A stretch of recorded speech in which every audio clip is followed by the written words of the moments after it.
ក្រុមស្ដីទាំងអស់គ្នាផងដែរសម្រាប់ថ្ងៃនេះផងដែរខ្ញុំចង់មកចែកម្លែកតាក់ទងជាមួយនឹងការញ៉ាំទឹករបស់យើងដោយសារខ្ញុំជាគលានុបដ្ឋាយិកានៅខាងផ្នែកម្រងនំផងដែរអញ្ចឹងខ្ញុំចង់បញ្ជាក់អ្នកទាំងអស់គ្នាតាក់ទងជាមួយនឹងការញ៉ាំទឹកបែបណាដែលវាត្រឹមត្រូវហើយញ៉ាំទឹកនៅចន្លោះពេលពីម៉ោងប្រហែលដល់ម៉ោងប្រហែលវាល្អសម្រាប់យើងហើយយើងគួរតែបែងចែកក្នុងការញ៉ាំទឹកហ្នឹងបែបណាឲ្យវាត្រឹមត្រូវដើម្បី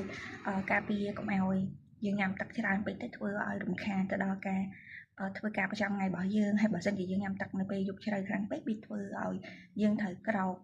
យប់ឡើងឬមកក៏ចិត្តភ្លឺដើម្បីមកបត់ជើងតូចអញ្ចឹងតើតើជាមួយនឹងការបែងចែកទៅលើការញ៉ាំទឹកវាអាស្រ័យទៅលើម្នាក់ជាមួយនឹងការងាររបស់យើងម្នាក់ដូចគ្នាផងដែរបើសិនជាយើងជាអ្នកជំងឺសំទោសបើសិនជាយើងជាអ្នកដែលធ្វើការនៅ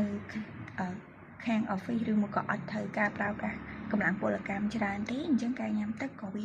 រៀងតិចតួចជាងអ្នកដែលគាត់ធ្វើការប្រើកម្លាំងពលកម្មច្រើនឬមកក៏គាត់ត្រូវបញ្ចេញជាតិញើសច្រើនដូចគ្នាដែរអញ្ចឹងតើតងជាមួយនឹងការដែលយើងត្រូវបែងចែកទឹកនៅក្នុងការញ៉ាំទឹកឲ្យបានត្រឹមត្រូវឧទាហរណ៍យើងញ៉ាំទឹកចន្លោះពី1លីត្រកន្លះវាស្មើនឹង1500មីលីលីត្របើយើងបែងចែកជាមួយនឹងកែវទៅគឺយើងចែកវាជា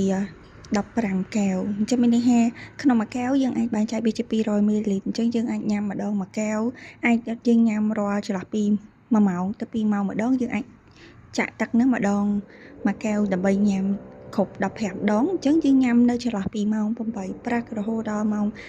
5ល្ងាចហើយយើងញ៉ាំត្រឹមប៉ុណ្ណឹងហើយយើងផ្អាកញ៉ាំទឹកនឹងសិនដើម្បីឲ្យកុំឲ្យយើងញ៉ាំទឹកនៅពេលរៀងយប់ខ្លាំងពេកឬមកក៏រៀងយប់ជ្រៅពេកយើងអាចនឹងពិបាកក្នុងការក្រោកបត់ជើងតូចវិញក្រៅពីហ្នឹងតើតងជាមួយនឹងការញ៉ាំទឹកក៏យើងបែងចែកដូចគ្នាក៏យើងបូកសរុបដូចគ្នាដែរតើតងជាមួយនឹងទឹកដែលយើងហូបឧទាហរណ៍ដូចជាកាហ្វេឬមកក៏ទឹកដូងឬមកក៏អីក៏យើងបូកបញ្ចូលដែរថាយើងញ៉ាំបានចំនួនប្រហែលមីលីលីត្រអញ្ចឹងក្នុងមួយថ្ងៃយើងអាចនឹងបែងចែកខ្លួនឯងបានន័យថាយើងញ៉ាំទឹកបានចន្លោះប្រហែលជាប្រហែលមីលីលីត្រក្នុងមួយថ្ងៃអញ្ចឹងសម្រាប់ធម្មតាចន្លោះពី